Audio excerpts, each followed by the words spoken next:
For our next Pulling Hall of Fame inductees, love of the motorsport manifested itself in the making and strengthening of connections. Promoter to crew, sponsor to team, competitor to fan, message to child, and in a career covering nearly 2 decades, friend to lifelong friend. Dave and Marcia Lamar of Holland, Michigan started on their journey when he sold his drag car engine to competitor Hank Balder and joined his crew, and she enlisted with the Western Michigan Pulling Club as its secretary. Both were soon confronted with their new positions' challenges. For Marcia, she saw that there were often no personnel to staff events, arrange for advertising, or counsel promoters, so she farmed Lamars and Company. It gave me a closer watch on the money, she explained. It made sure the promoters paid the help. Through Lamars, Marcia also did promotional work at car shows and grand openings. Her side job as a photographer got her in touch with the Puller magazine, to which she contributed photos and coverage events, a regular column called Potpourri. For Dave, this novel way of channeling his motor's muscle appealed. I just kind of got hooked on the horsepower part of it rather than the speed. He helped with Balder's Bad Habit and Coyote teams for over a decade. But when the wrenching involved a multi-engine machine seemed a lot more work than a hobby to this owner of a masonry business. Then, during one fateful trip to Louisville, Dave witnessed an exhibition pass by a 2-wheel drive truck and decided he had to have one. Dave and Marcia made 2 trips to North Carolina. I think I talked him into it, she admits, before taking the plunge with a 1976 El Camino, which they promptly named the Dirt Track Cadillac.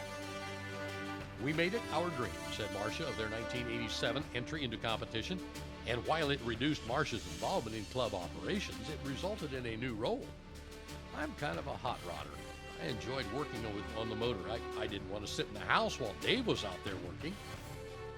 The Lamars' early years featured some solid home state performances, but Marcia noted it took a while before we got to where we could compete on the Grand National level. There weren't a lot of trucks in Michigan, but quite a few in Indiana, and they were further along the chain than we were.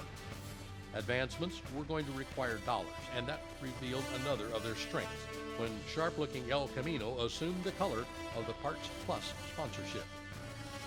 Eventually, it came time to kick their program up a notch, and that move in 1995 to the Grand National Circuit was accomplished by a banner chassis and the iconic 1930 Chevrolet cab.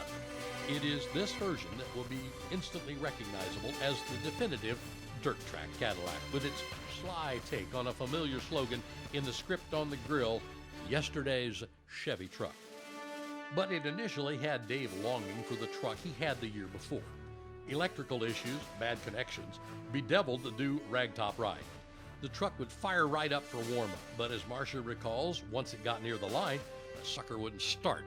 He'd coughed, it backfired, and it quit. After one stressful session of sputtering, the announcer explained, "Boy, Dave, that thing's gonna make a preacher cuss." And then came August in Lexington, Alabama, when a 270-foot run in a 4-way pull-off erased a season of frustration and earned David Lamar his first Grand National win. Then we went whole hog, said Marcia.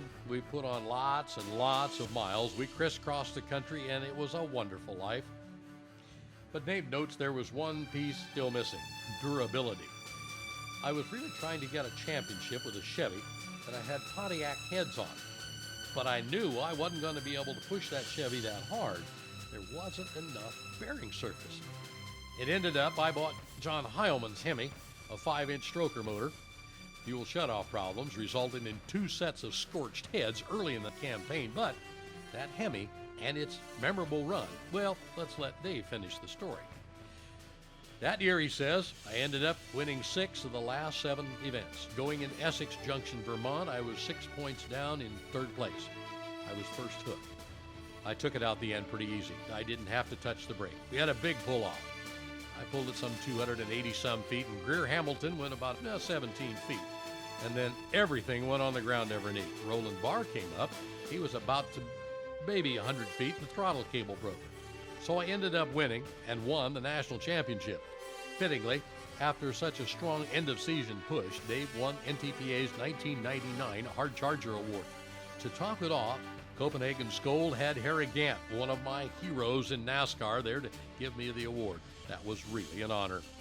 Dave and Marcia and their Cadillac would have to wait through seasons of 4th, 3rd, 2nd, and 6th place finishes before again drinking from the championship talus in 2004 after a lone Grand National win in St. Hyacinthe, Quebec.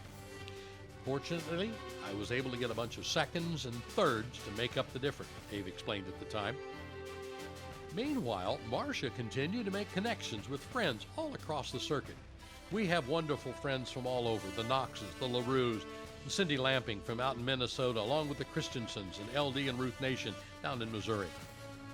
And way out in California, one Kent Enderle. I met Kent when he first came on as a sponsor, and over the years we just became good friends. As it happened, the Enderle pull-off would be the site of Dave's greatest pulling accomplishment. 4 consecutive wins in two-wheel drive from 1999 through 2002. It was a record unmatched within that division and only surpassed in any Enderle class by Terry Blackburn 2 years ago. Of their retirement after the 2006 season, Dave says simply, "We finally won Toma. It was time to slow down." In fact, health issues demanded that the Lamars step away from the sport in which they had made so many connections. "We had our ups and downs," said Marcia, "but that was our whole life for many, many years. I still find it difficult to have a different kind of life." Throughout their rise from state to Grand National competition, the Lamars served as the sports ambassador in many ways, but none more importantly than within the Race Against Drug program, which now lives on today as Pullers Against Drugs. "We went to different schools on the circuit," said Dave. "I'd roll the truck out, we'd have some classrooms come right out and gather around the truck, and we'd tell them, you can never get into competition if you're on drugs. You've got to be a clear thinker. And if we just kept one of them from getting into it, it was a success."